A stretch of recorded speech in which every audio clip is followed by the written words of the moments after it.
Have you ever wondered why some principles seem to be echoed across cultures and philosophies throughout history? From the Golden Rule to the concept of God's firstborn son, what's the connection between these universal principles and our understanding of the world? Thanks for asking that question. But before I respond, If you enjoy my content, please subscribe to my YouTube channel. Like, comment on my videos, click the notification bell to stay updated. Thank you for your support, and please enjoy.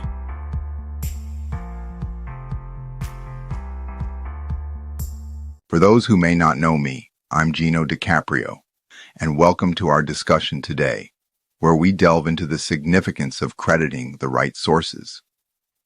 We'll explore the fascinating story of how universal principles have been echoed across cultures and philosophies throughout history. From ancient wisdom to modern-day applications, we'll examine the importance of acknowledging the origins of these principles. The Golden Rule. You may have heard of the Golden Rule, do unto others as you would have them do unto you. But have you ever wondered where this phrase originated? Is it a modern concept, or does it have roots in ancient cultures? The origins of this phrase can be traced back to Rabbi Hillel's teaching in the Babylonian Talmud, "That which is hateful to you, do not do to another."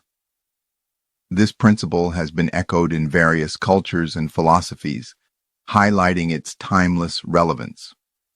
From Confucius to Aristotle, and from ancient Egypt to modern-day ethics, this principle has been a cornerstone of human morality. The importance of crediting the right sources. So why is it important to credit the right sources? By acknowledging the diverse roots of universal principles, we can foster greater understanding, empathy, and cooperation among different communities. We can learn from each other's perspectives and build bridges of understanding rather than creating barriers of ignorance. The connection to God's firstborn son. In the Jewish tradition, this principle is deeply connected to the concept of God's firstborn son. As co-creators alongside God, we have a responsibility to act with kindness, compassion, and justice. We are called to be a light unto the nations, sharing our values and principles with the world. Vigilance and sacrifice. Throughout history, God's firstborn son has demonstrated remarkable vigilance and sacrifice, often suffering for the sake of others. Yet, despite facing persecution and extremism, this community has continued to thrive and contribute significantly to the world.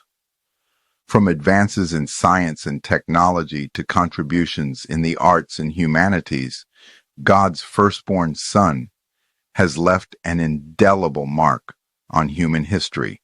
The paradox of contribution and persecution. Despite the significant contributions of God's firstborn son to human civilization, this community has faced persecution and extremism throughout history.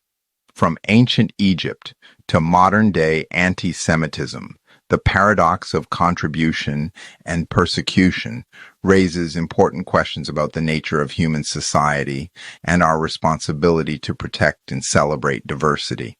The power of acknowledgement. By acknowledging the contributions and sacrifices of God's firstborn son, we can begin to heal the wounds of history and build a more just and compassionate world.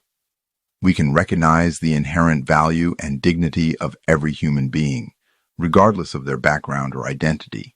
In conclusion, the importance of crediting the right sources is not just a matter of intellectual honesty, but also a matter of social justice. By acknowledging the diverse roots of universal principles, we can build bridges of understanding and create a more harmonious world. Let us strive to be vigilant in our pursuit of knowledge and compassionate in our treatment of others.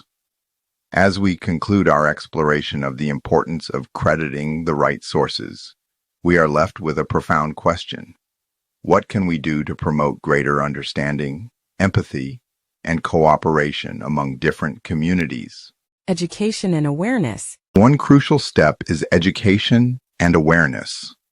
By learning about the diverse roots of universal principles, we can gain a deeper appreciation for the richness and complexity of human culture.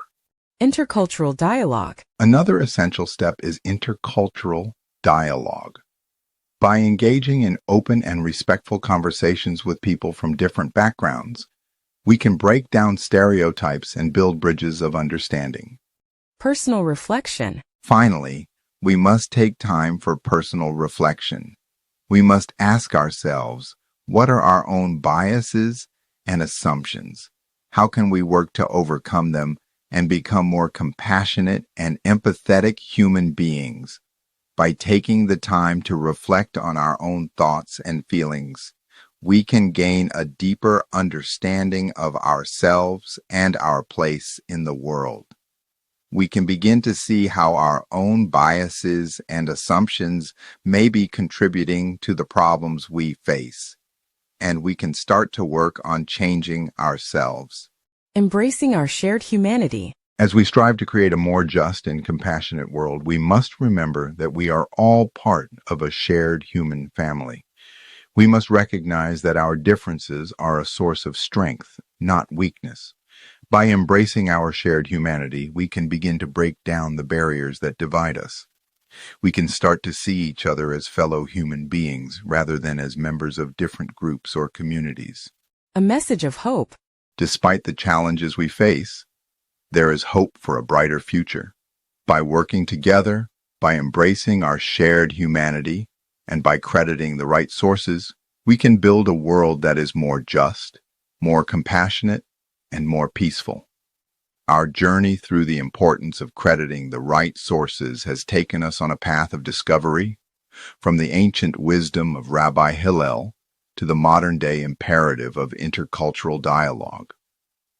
May we carry the lessons of this journey with us, and may we strive to create a world that is worthy of our highest aspirations. As we conclude our exploration of the importance of crediting the right sources, we are left with a profound question.